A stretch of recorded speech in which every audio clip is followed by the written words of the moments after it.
ရုတ်ဆောင်မင်းမော်ကွန်းဤတားငယ်လေးဖြစ်တဲ့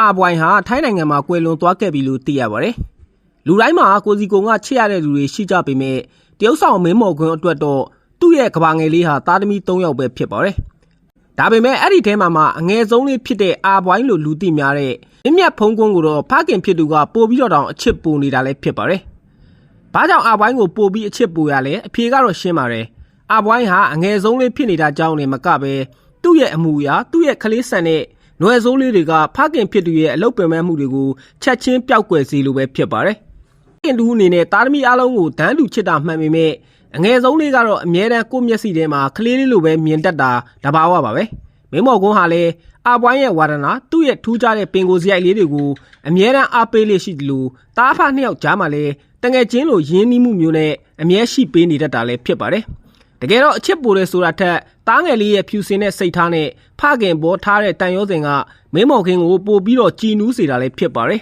။ဒါကြောင့်လဲပရိသတ်တွေမြင်တွေ့ရတဲ့မင်းမော်ခွန်းရဲ့လူမှုကွန်ရက်စာမျက်နှာမှာတားငယ်လေးနဲ့အမှတ်တရပုံရိပ်တွေကိုကြည့်ုံနဲ့တင်ဖခင်တူရဲ့နတ်ဆိုင်တဲ့မေတ္တာတရားတွေကိုထင်ရှားစွာမြင်တွေ့နိုင်တာလည်းဖြစ်ပါတယ်ခင်ဗျာ။